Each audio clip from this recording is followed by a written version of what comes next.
नमस्कार, आप देख रहे हैं बिहार उज्जवल न्यूज। मैं चेतन थिरानी। आइए देखते हैं आज की ताजा खबरें। मामला यही है कि पिछले साल इसी दिन मेरे पति को 7 गोलियां मारी गई थी। उस वक्त से हम लोग अपने लिए न्याय मांगते आए हैं, लेकिन अभी तक आज 1 साल पूरा होने जा रहा है, लेकिन हमें कोई भी न्याय नहीं मिला है। चूँकि दुश्मन हमारे सामने का है, पप्पू राय, धप्पू राय और गोरख राय, जो कि अभी भी पुलिस की पकड़ से बाहर ही है।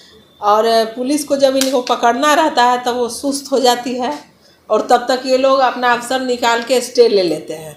और उसके बाद जब इन्हें स्टे मिल जाता है तो एक दिन बाद पता चलता है कि वो यहाँ था, वहाँ था। तो हम यही जानना चाह रहे हैं कि जब आपके पकड़ से बाहर हो जाते हैं ये लोग, तो अचानक से स्टे मिलते कैसे आ जाते हैं यहाँ। तो कहीं ना कहीं यहाँ की कानूनी व्यवस्था बिल्कुल समझिए ठप है। किसी को न्याय यहाँ नहीं मिलता है। सिर्फ 4 दिन हल्ला होता है, लोग न्याय मांगते हैं, उसके बाद सब चीज़ शिथिल होकर रह जाता है।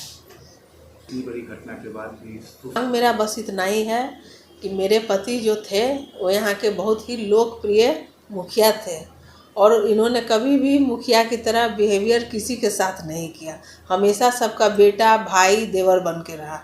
उस इंसान को इतनी बेरहमी से कत्ल कर दिया जाता है, उसके लिए इंसाफ हाँ सिर्फ मैं ही नहीं बल्कि मेरे क्षेत्र के सारे लोग मांग रहे हैं। वो सारे लोग जो इनसे जुड़े हुए थे वो सब रोज़ इसी आसरे पर बैठे रहते हैं कि कब हम लोग को न्याय मिलेगा, कब हमारे मुखिया को मारने वाले को सज़ा मिलेगा।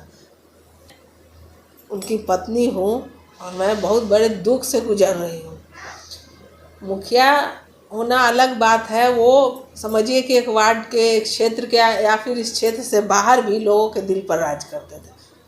लेकिन उससे पहले मैं पत्नी हूँ उनकी, मेरे बच्चे हैं। हम लोग तो समझिए कि बिना इनके हमेशा के लिए हो गए। कम से कम इनके लिए न्याय तो मांग ही सकते हैं, और वो न्याय अगर हमको नहीं मिलता है तो समझिए कि हम जिंदगी हार जाते हैं। भरोसा तो अब हमको नहीं रहा पटना पुलिस पर। अगर देखा जाए, भरोसे की बात करें तो हमको शुरू से हम लोगों को टाला ही गया है कि अब हम लोग कहाँ जाएगा, हम लोग के पकड़ में आ जाएगा। धीरज रखिए, हम लोग पर विश्वास रखिए, यहाँ तक पहुँच गए हैं, अब उस तक पहुँच जाएंगे। लेकिन ये बात सुनते सुनते 1 साल गुजर गया, आज कहीं कुछ नहीं।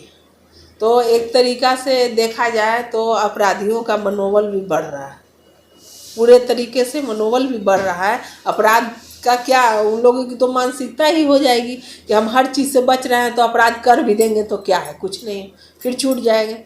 ऐसा है इन लोगों के। डर के साए में जी रहे हैं आप लोग? नहीं, डर तो नहीं लगता है हमको। अगर डर जाएंगे तो हम फिर अपना कैसे संभालेंगे। मेरे पति जो इतना मेहनत से एक वार्ड बनाए, इतने बोलता है ना लोग पैसा कमाता है, इन्होंने लोगों को कमाया है।